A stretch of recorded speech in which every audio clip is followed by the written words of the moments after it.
if I try to muscle my way through it, and this is the God's own truth, you can't cast as far.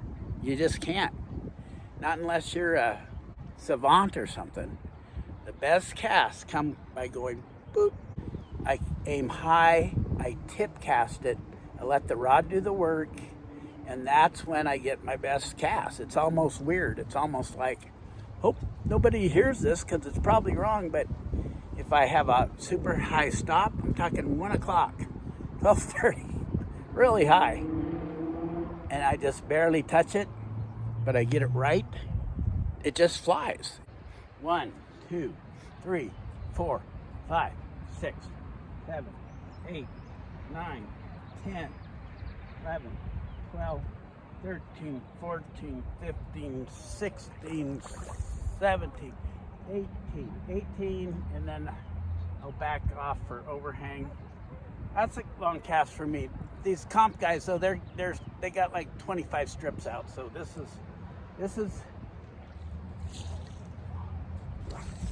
is reality.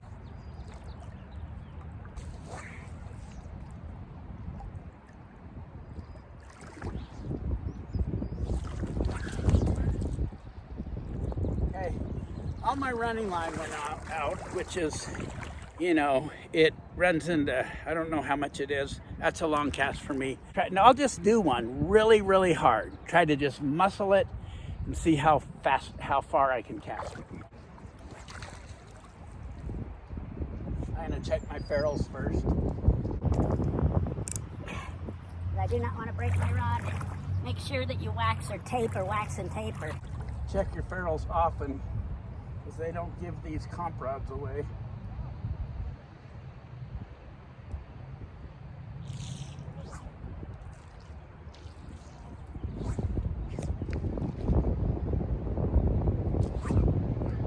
Okay, so I'll go for max distance with power.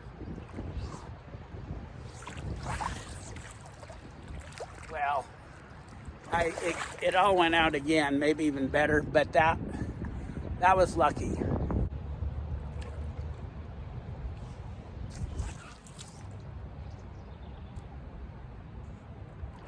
It all went out that time, and I didn't try that hard. Full disclosure, I am not in any way, shape, or form a professional distance spey competition caster. No way.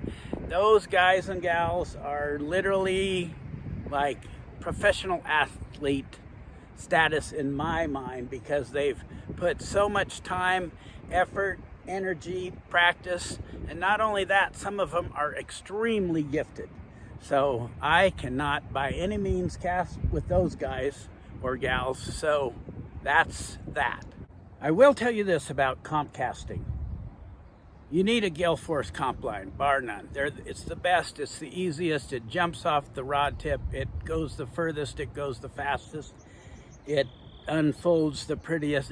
There's nothing that compares. There's literally nothing that compares. That is my full, and everybody knows it, period. Gale force, the only line to have. Even if you don't have a comp rod, get a comp line and chop that baby down. She will fly like no other. That's what I do. The other thing is your anchor placement has to be perfect every time.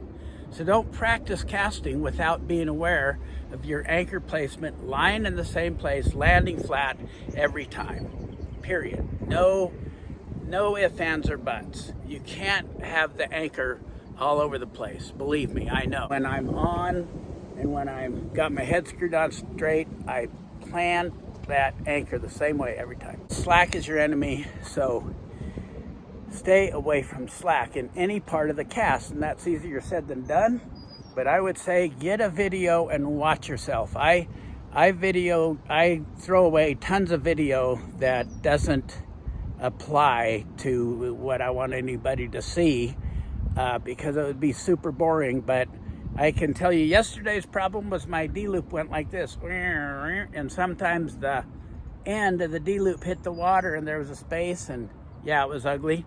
So today's object is making sure I got a D-loop that goes like that. So make sure that slack is out of your line. And the third thing I will say for casting far, is quit trying to cast so hard. And I've done all of these. I've made all of these mistakes. So nobody is more fit to tell you than me, your friendly YouTube guy. And I will say this, full disclosure, I do happen to be knocking down about $4.25 a day on YouTube. That's right, $4.25 on a good month. Sometimes more, sometimes less. I am not without corruption here. Tell you that. But I'll tell you the straight scoop, okay? I'll tell you. I'm not ashamed. I dare anybody else to come out here and showcase their shittiest casts. If I really want to cast far, and I honest to goodness truth, there is no exaggeration. I'm not trying to prove a point. I'm not trying to pull any wool over. I'm not like hiding a secret. There's no real super secret. There might be a few, but the best thing that's going to help you is practice. And the other thing that's going to help you is watch Peter Morris's video. He just came out with it, Peter Morris on YouTube. It's just an amazing video, and you'll hear stuff there that you will not hear anybody else say. And I'm not going to really let the cat out of the bag.